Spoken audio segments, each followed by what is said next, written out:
Good evening and welcome to a new episode of our program, The Daily Debate. It's Wednesday evening. I'm Yasmin Bakir.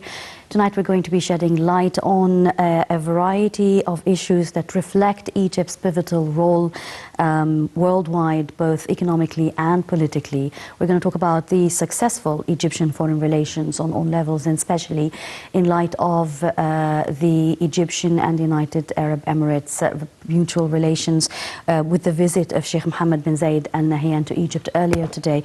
We're also going to be talking about the fines and the strict rules that have been unveiled against the big techs in Europe, which is also a heading line in the international press. And what does that mean? And from there, we're going to talk more about the foreign relations and the strict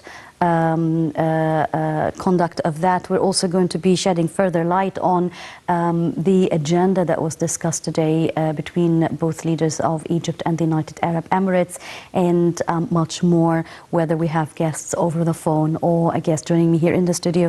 But first, let's take a look at the top story for this evening. And President Abdel Fattah al-Sisi received on Wednesday Sheikh Mohammed bin Zayed Al Nahyan, Crown Prince of Abu Dhabi and Deputy Supreme Commander of the Armed Forces of the United Arab Emirates. According to the presidency spokesperson, Ambassador Bassam Radi, the two leaders have discussed various aspects of relations between the two countries, as well as consultations and coordination on issues of mutual concern. It is also worth mentioning that on Saturday, President al-Sisi thanked the United Arab Emirates for sending to Egypt shipment of the Chinese coronavirus vaccine.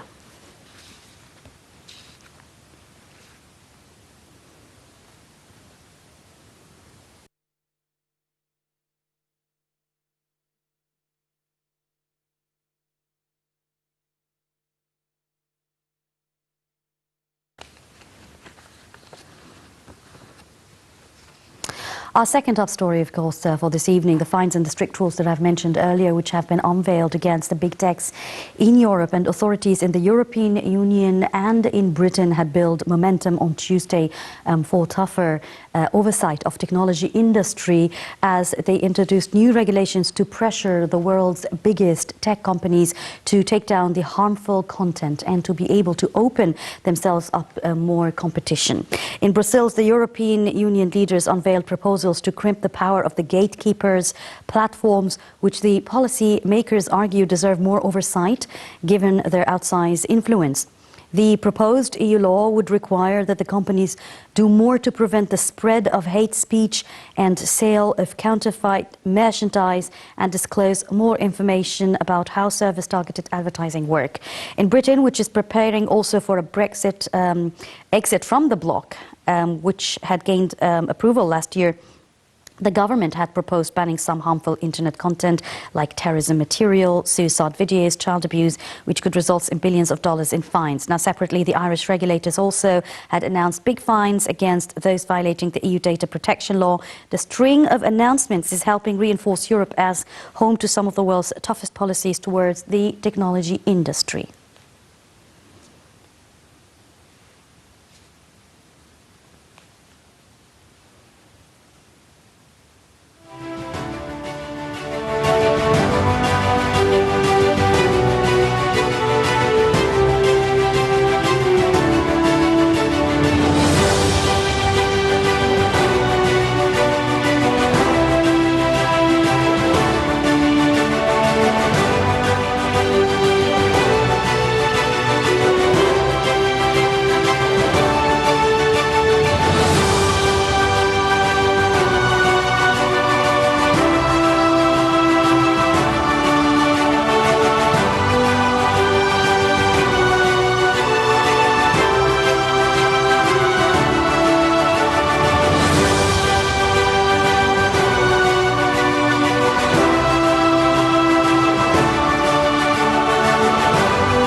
Welcome back. And to shed further light on rather this very crucial issue, we are joined over the phone by Dr. Abdel Wahab Ghunaim, Vice Chairman of the Arab Federation of Digital Economy.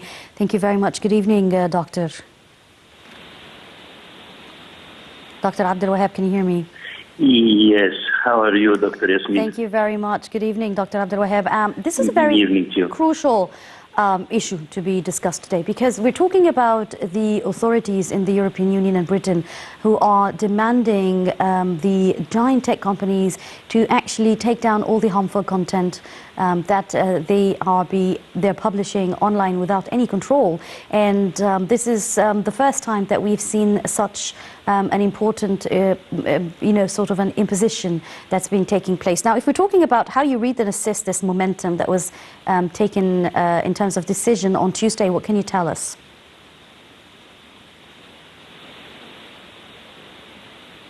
Yeah, the big giant information and communication technology and social media companies like Google, Amazon, Microsoft, Apple, Facebook face tougher rules and steep fines in the EU Union, as officials can dismantle ICT companies engaging in anti-competitive actions. And the European Commission have unveiled two legislative drafts. The first one, which is the Digital Market Act, DMA, which aims to reduce the antitrust behavior between these technology companies, while second is the Digital Services Act, DSA, that seeks to make these companies more accountable for illegal and harmful activities that occur on their platforms, because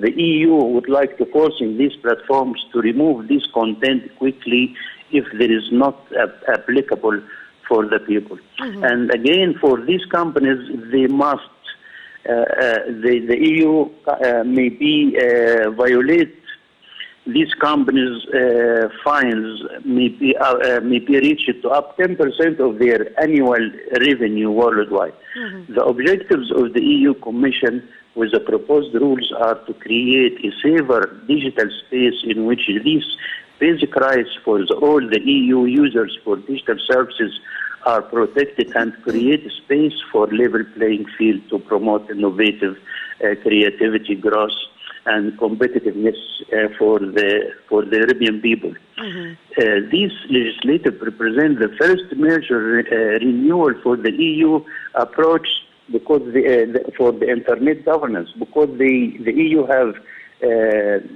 governance rules. These big companies protect it, not applying it. Mm. Under DMA, companies must allow users to remove the pre-installed programs, and they will not be able to deal with these products and services. Do you know, last year the European Commission imposed Google with big fines in these in similar acts. Mm. The proposal rules or the proposed rules may be affect the users themselves directly. For example, they will not notify it when the platforms remove their content, and they have the right to object to it. And there will be transparency rules for moderating the content.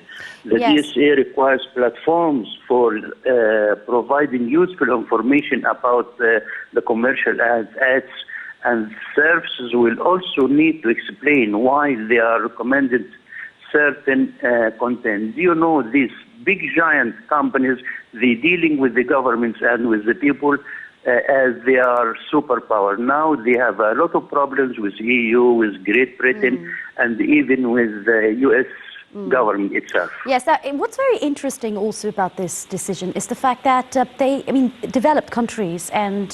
Sorry, the voice is yes, not we're talking clear. about the importance of this decision, Dr. Abdel Wahab, is the fact that these are developed countries, and we're talking about international big tech companies, and the internet and the use of social media recently has become a very important source of information and part of our daily lives as citizens around the world.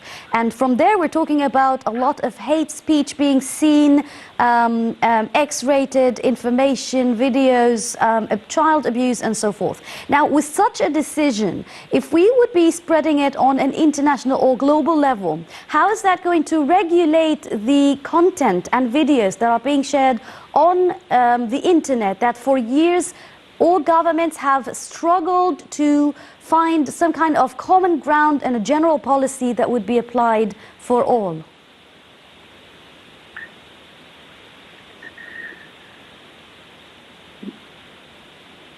Yeah, I think this, sorry, because I'm not here the last part of the question, but I think this media or social media companies, they dealing with the even US and Europe as a superpower. They don't deal at all with the government in development companies. They have all our data. They broken our privacy. They know everything in every piece of the world. They collecting the data, they purchasing and buying this data. They deal with it in legal or illegal acts. We don't know everything about this data they collected. But anyway, these companies now, they dealing with more than $10 trillion. They have about 12% for the global GDP. They cannot controlling them, especially in the Middle East. Interesting information. You always have a lot of numbers to share with us. Well, we will be following up on this very important topic, and we're hoping that maybe in the upcoming days we can even discuss it further to see the implication of such a decision. And as you've correctly said, if these companies do contribute greatly to a large percentage of the GDP for these European countries, how far will these laws and fines be actually applicable in this regard? Dr. Abdel Wahab Ghuneim, Vice Chairman of the Arab Federation of Digital Economy, thank you very much for joining us on the Daily Debate. Thanks, Sarah. Thank you. Going back again to our topic today and the common grounds, mutual concerns and interests that have been part of the agenda of discussion between both Egyptian President Abdel Fattah el-Sisi and visiting UAE Crown Prince bin Zayed. And to know more about what happened earlier today at Al Hadiyah Palace in this report. Egypt opens up to the world. President Abdel Fattah el-Sisi meets with world leaders. أعبر لكم عن خالص الشكر والتقدير على حفاوة الاستقبال وكرم الضيافة. Reaffirming Egypt's vision, delivering our voice abroad. لتطوير التعاون الثنائي الاقتصادي والعسكري إلى مستويات غير مسبوقة. Discussing regional and international developments.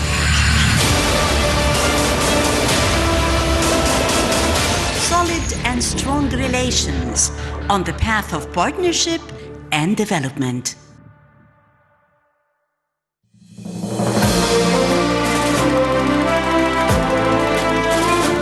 لازم نعترف إن 25 يناير و30/6 حجم الوعي السياسي والإحساس بالوطن ومخاطره مش تضاعف، بقى غير مسبوق. من 6 سنين قلت لكم إن إحنا هنبنيها مع بعض.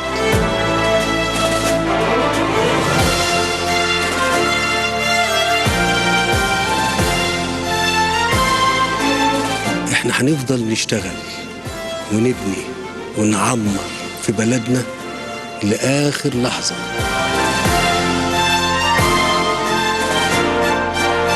خلونا نحط إيدينا في إيدين بعض. إحنا لا نبغي إلا البناء والتنمية والسلام.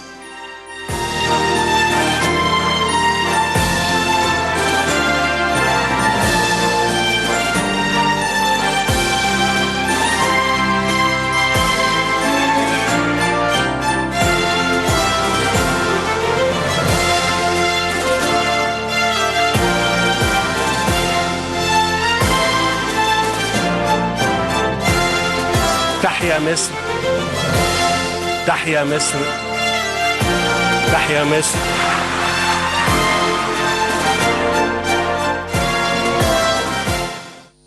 President al-Sisi welcomed today Al Ittihadiyya Palace Sheikh Zayed Al Nahyan, calling him a dear guest in his second country, Egypt.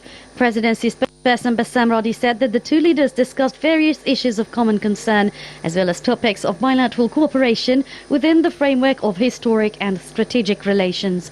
In this context, El-Sisi praised the great and qualitative development witnessed by the Egyptian-Emirati relations in the political, economic, security and military fields, as well as the remarkable growth in the trade, rate exchange and the volume of investments, referring to the joint eagerness of both countries to move forward towards further deepening and developing these bilateral relations. The talks between the two leaders witnessed a consensus on the need to continue the joint confrontation against threats to the security and stability in the region.